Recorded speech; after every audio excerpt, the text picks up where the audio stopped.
आरा में अगर भाजपा से उन्हें टिकट मिलता है पवन सिंह को, तो ये देखना होगा कि सामने जो महागठबंधन है उसके प्रत्याशी कौन होंगे। पवन सिंह अगर कहीं भोजपुर जिले से बाहर जाकर लड़े तो उन्हें निश्चित तौर पर जीत मिलेगी, लेकिन यहाँ से कहना ये संभव नहीं है कि वो जीतेंगे या हारेंगे। एक बार फिर से पवन सिंह एनडीए बीजेपी में शामिल हुए हैं और फिर से एक बार समीकरण बिगड़ता हुआ दिखाई दे रहा है। बगावती सुर शुरू हो चुका है। पवन सिंह के जो समर्थक थे, खास करके राजपूत समाज के लोग या फिर अन्य समाज के लोग जो उनके गायकी के, उनके अभिनय के जो फैन थे, वो भी इस विरोध में उतर गए हैं। इस बीच राजनीति में पवन सिंह एक केंद्र बिंदु बन गए हैं और राजनीतिक गलियारों में वो अब चर्चा का विषय बन गए हैं।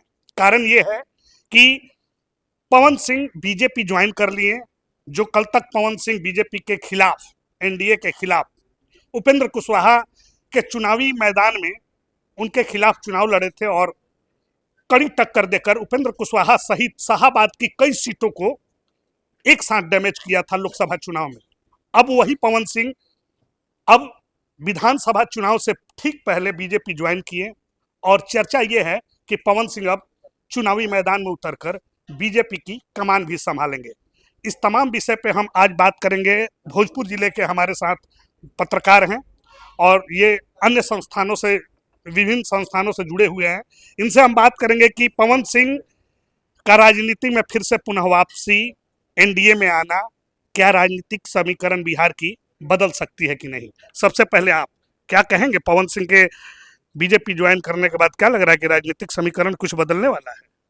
देखिए, पवन सिंह जब लोकसभा चुनाव में काराकाट से चुनावी ताल ठोके थे, तो उस समय निर्दलीय ताल ठोके थे और पूरा समीकरण बिगड़ चुका था। पूरे शाहाबाद में समीकरण बिगड़ चुका था और 5 से 6 सीटों का नुकसान सीधे एनडीए को भुगतना पड़ा था।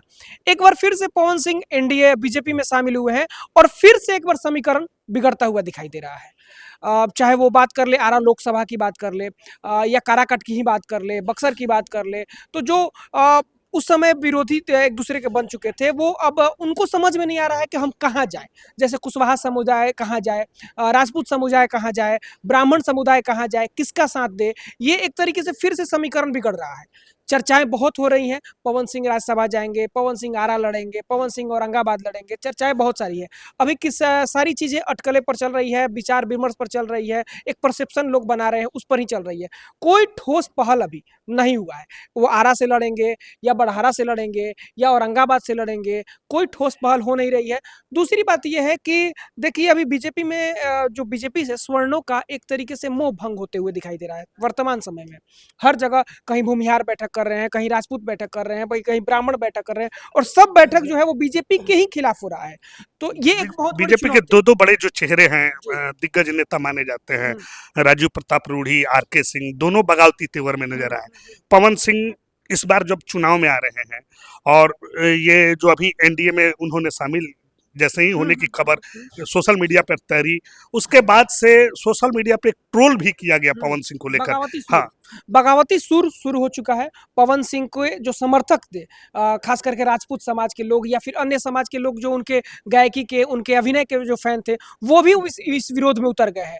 और इसका सबसे बड़ा कारण ये बताया जा रहा है कि वो उपेंद्र कुशवाहा का पैर छुए, जिसके विरोध में आप चुनाव लड़े, जिसके विरोध की वजह से आप 7 सीटें हार चुके हैं लोकसभा का, और आप जाकर के उनके साथ एक साथ हो जाते हैं, तो कहीं ना कहीं लोगों में आक्रोश जो है वो जायज है। और पवन सिंह अगर आरा या बड़हारा से चुनाव लड़ते हैं, तो ये मेरा निजी सोच विचार है कि उनको हार का मुंह देखना पड़ेगा। जी हाँ, इनका कहना है, चूंकि ये लंबे समय से भी ये भी चुनाव को कवरेज करते आए हैं, इनका कहना है कि अगर पवन सिंह चुनावी मैदान में आते हैं तो करारा झटका लगेगा उनको राजनीतिक करियर में। क्या लग रहा है इनकी बात से, गौरव की बात से आप इत्तेफाक रख रहे हैं? देखिए, गौरव जी ने जो कुछ बातें कही कुछ सही भी थी और उनका अनुमान था, उस अनुमान के तहत उन्होंने अपनी बातें कही। लेकिन राजनीति में कुछ भी अस्थायी नहीं होता है। वो जो उस समय एक दौर था लोकसभा चुनाव के समय में, तो पवन सिंह ने किन परिस्थितियों के कारण, सभी लोग जानते हैं कि किन परिस्थितियों के कारण उन्होंने अपना चुनाव निर्दलीय के तौर पर, निर्दलीय प्रत्याशी के तौर पर काराकाट से लड़ा। उस समय उनके चलते, उनके कारण पूरे शाहाबाद का जो राजनीतिक परिदृश्य था वो चुकर बदल चुका है।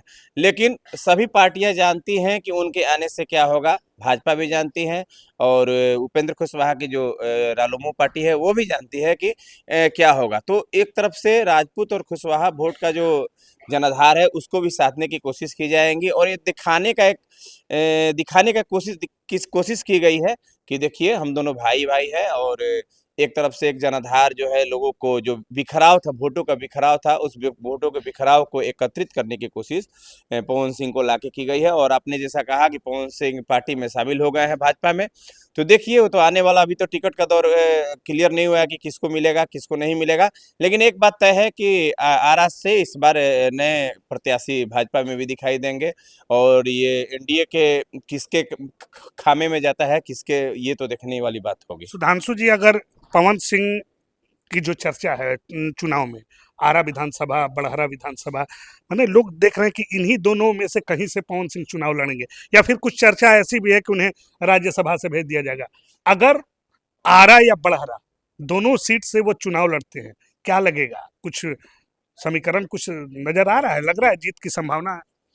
देखिए सामने वाला प्रत्याशी कौन होगा, जैसे आपने बोला कि आरा और बड़हरा, तो आरा में अगर भाजपा से उन्हें टिकट मिलता है पवन सिंह को, तो ये देखना होगा कि सामने जो महागठबंधन है उसके प्रत्याशी कौन होंगे। तो महागठबंधन भी इस इंतजार में है, अभी तक महागठबंधन ने भी क्लियर नहीं किया है कि हमारा प्रत्याशी कौन होगा।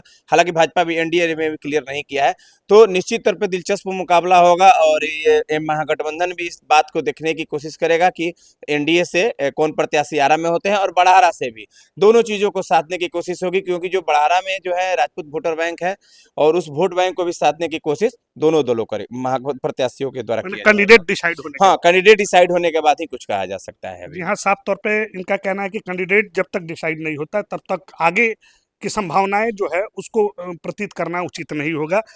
विशाल जी, आप बताइए, अभी काफी चुनाव को कवरेज किए हैं, पवन सिंह की घर वापसी और जो लोकसभा में जो एनडीए को तगड़ा झटका शाहाबाद में लगा था, क्या लग रहा है कि उसे जो झटका लगा था वो डैमेज कंट्रोल कर पाएंगे पवन सिंह? देखिए, ये सच्चाई है कि लोकसभा का जो डैमेज कंट्रोल करने की कोशिश बीजेपी के वरिष्ठ नेता कर रहे हैं और शायद हो भी जाए। लेकिन जिस तरह से चुनाव को लेकर चर्चा है आरा और बड़हरा, मुझे लगता है कि पवन सिंह अगर कहीं भोजपुर जिले से बाहर जाकर लड़े तो उन्हें निश्चित तौर पर जीत मिलेगी। लेकिन यहाँ से कहना ये संभव नहीं है कि वो जीतेंगे या हारेंगे।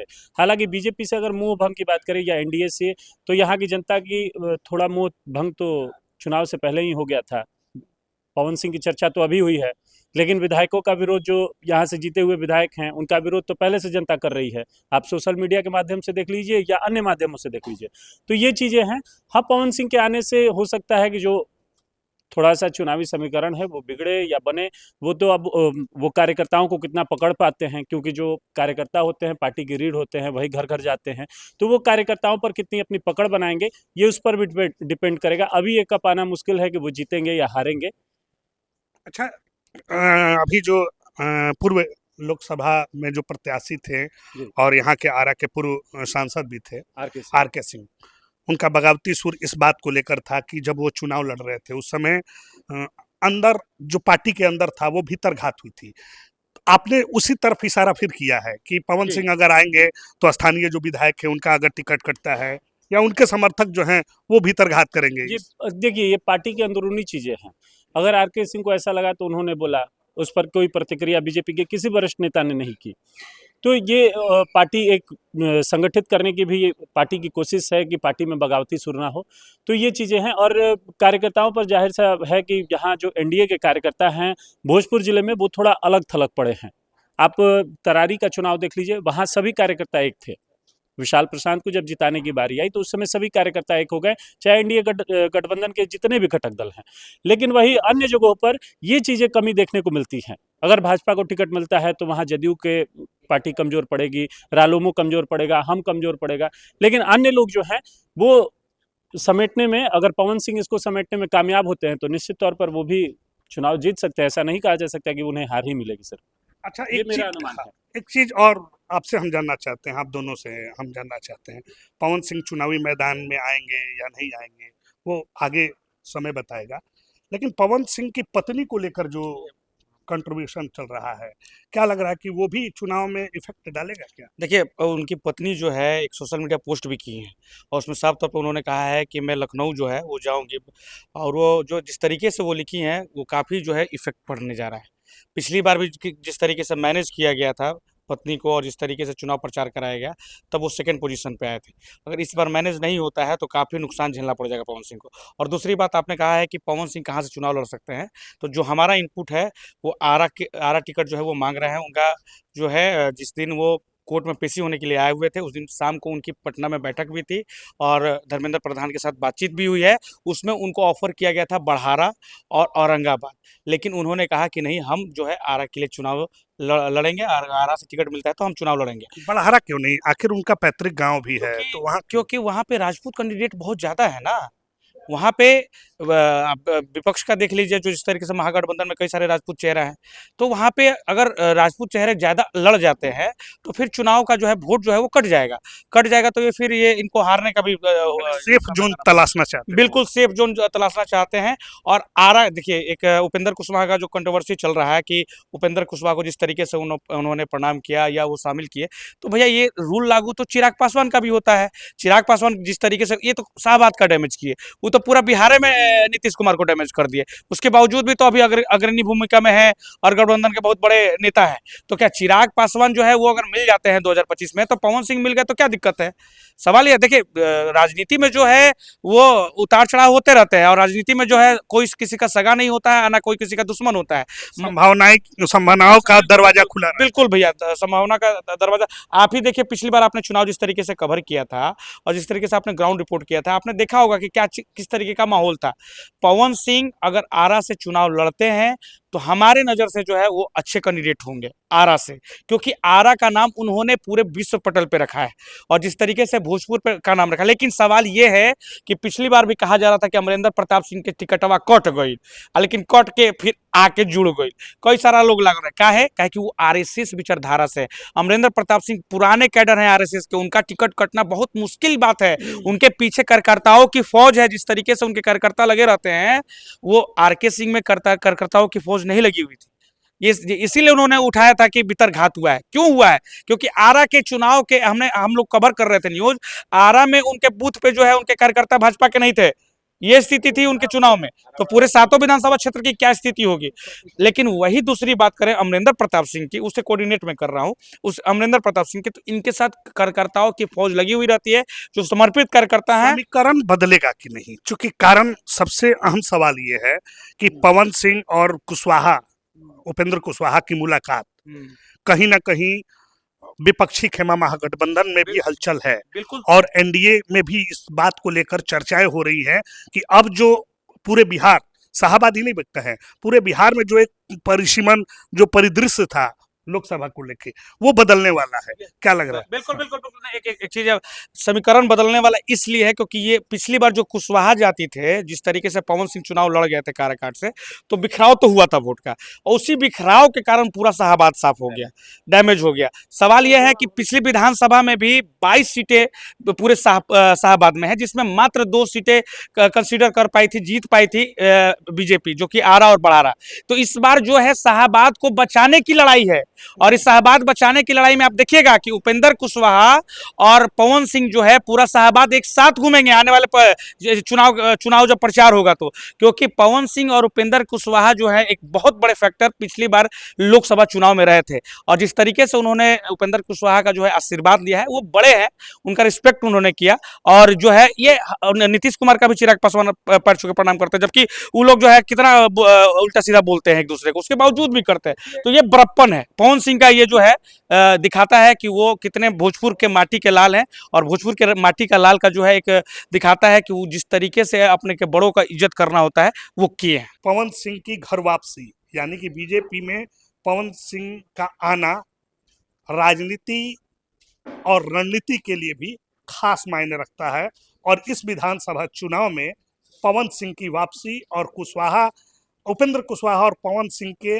एक साथ आने की खबर कहीं ना कहीं विधानसभा के चुनाव में वोटों में काफी अंतर देगा, और काफी उम्मीद भी जो है एनडीए को पवन सिंह और उपेंद्र कुशवाहा की मुलाकात से मानी जा रही है। सहयोगी छोटे विकास के साथ सोनू सिंह, आरा, बिहार तक।